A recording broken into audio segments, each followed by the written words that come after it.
What a game. What a game. Adam, let's just for a split second. Hull, what a game. It's amazing, wasn't it? That All goal. that goal, the one, incredible. Never a red card. Never. 4 penalties. Steve Bruce was fuming, weren't he? I thought he was going to take one of the penalties.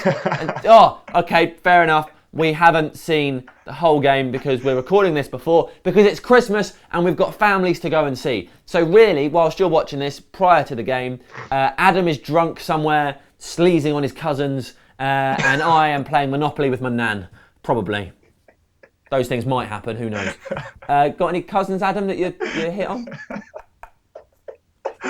Oh, Sam, stop He's it. not denied it. He's not denied it. Right, so let's talk about Norwich. Adam, what do we know about Norwich? They're managed by Chris Hughton, and Gary Hooper is their top goal scorer. Yeah, That's all I knew really about them. They got a player called Titty as well. That's always hilarious. Any good for you? Snodgrass and Johnson in their midfield are always a threat, I think. Yeah. And they've been playing all right at times this season, and I think they'll stay up. So they will prove a threat at Carrow Road, especially they're all playing for Houghton. So be a good game. I think we'll win though. Yeah, to be honest. I think it'll be a good game. Goals in it? There'll be a few. They usually are around this period. They beat us last year, didn't they? 1-0. Yeah, they did with Pilkington. Pilkington got the goal. I can't see the same happening again. I think United players in the last week rather have had a determination to kind of get the job done and get 3 points, which we haven't had for the rest of for previously in this season. So I think if we show that determination, we'll get 3 points. Okay, well I hope you're right. So let's talk about United. How do you assess this we're sort of midpoint through the season now. How would you assess how we've been getting on? Players that have done well, players that have done badly? Players that have, I don't know, it's hard to judge players on this 6 months simply because there's been so much upheaval at the club. David Moyes has come in, new coaching staff's come in, Ed Woodward's come in.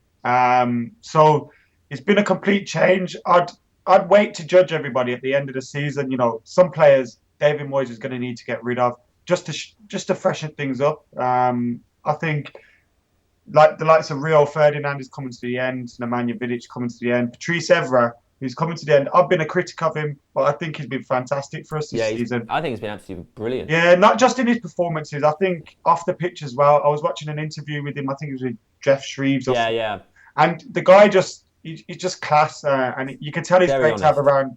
to have around the changing room. Yeah. So the likes he's impressed me, but we've got to get rid of a lot of these older Fergie type players and let David Moyes have his way. As we were discussing before about the training methods and team selection methods, people just have to like it or lump it really. So I think one thing we should consider, Everett, is that lots of players this season haven't performed. Even Michael Carrick at the start of the season wasn't necessarily himself. Yeah. And Evra probably had more reason than anybody not to have a great start to the season because everybody knew how much Moyes wanted Baines. Yeah.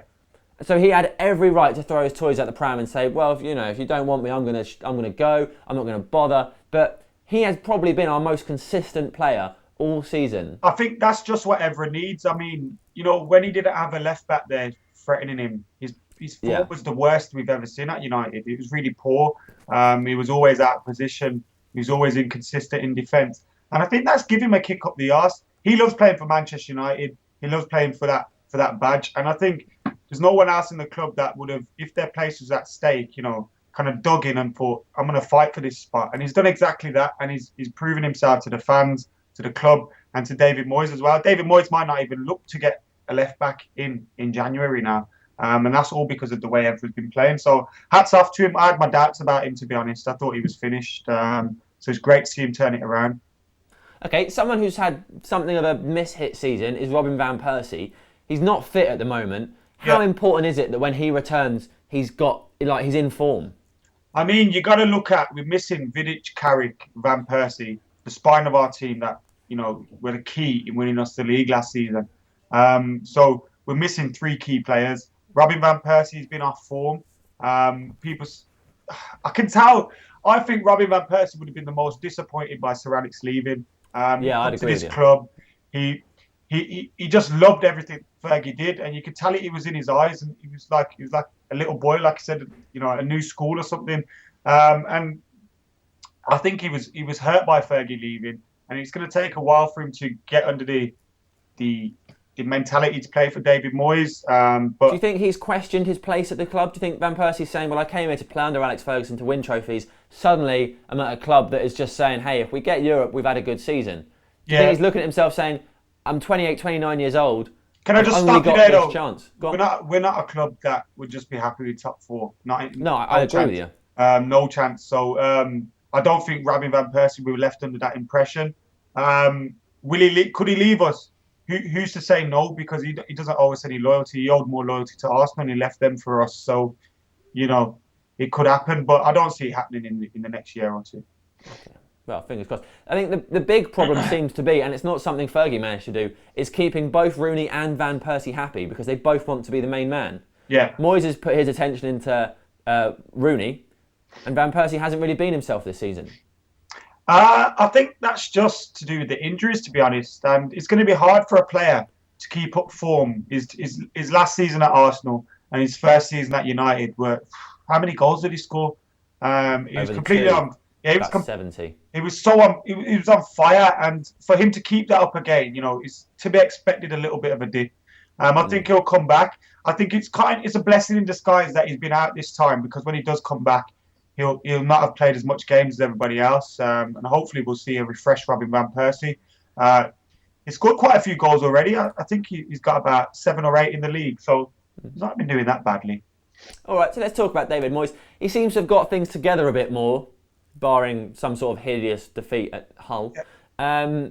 Do we think he's turned a corner? Has he sort of worked his job out a bit more now? I think he's got into the role a bit more. I think he speaks a bit more like a Manchester United manager now. I think at the start when he come in, he was very negative and, very. I wish we do this, or with a bit of luck we'll do this, or tried to make us the underdog, as plucky Manchester United. We were unlucky there. It's like we're Premier League champions. That's not appropriate.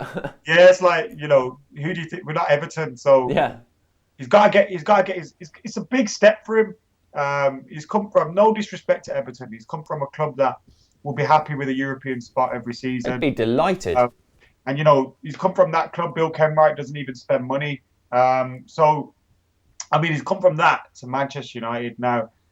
He's got how many fans? He's got 70,000 fans a week at Old Trafford on his back. He's got the media. Everything is out against him, really. And they love to see Manchester United fall. So it's been a hard job for him. I think he's kept himself to himself, which I like to see. And he's been a man that stood by his decisions. When he's made a decision, he's come out and he's explained it. So I'm happy for David Moyes, and I think he'll fall into the job a bit more, and it'll become a bit more normal to him, and he will settle. And I think he's getting us playing good already. So I think next season will be the time to judge David Moyes. Okay, right. Let's get back to Norwich. What do you think the score will be? Prediction. If we beat Hull, I'm looking, 2-1, 2-0 United. 2-0. 2-0. Again, 2-2-0, please. And it'll do me nicely. 6 points. It'll leave us on 34 points. It'd be nice. I'm going to say 3-0. You reckon? I am. Yeah, I think if we get an early goal, I think the boys are in a lot. Anything could happen at Hull, obviously. But if that's another win, we've scored a lot of goals. And I think, if you look at Ashley Young as the example of a player who's suddenly got a little bit of confidence and suddenly is twice as good as he has been for the last few years. I'm still not a fan of Ashley Young. However, his confidence makes a massive difference. A few wins on the bounce, I think all the players will improve a bit, and I think a few teams might get a little bit demolished. Who do you think's more of a threat to 3 points, Hull or Norwich? Hull. Okay. Yeah, I think so. I think that's a tougher game. I think Norwich, if they get a goal or they get a corner, with the fans behind them, there could be a threat. I think in these games and Hull away, we need Vidic. Yeah. That's where Vidic is key. So it leaves a little bit of doubt in me. We'll get 6 points from these games, I believe. Yeah, I think so too. Right, Adam, thank you very much. No problem, Sam. Right, that was our Norwich preview. I hope you enjoyed it. Sorry about the fact that we hadn't actually watched Hull yet. Not much we can do. It's Christmas. Hope you had a great time. Now, Christmas miracle. Subscribe, like, comment. Thanks very much.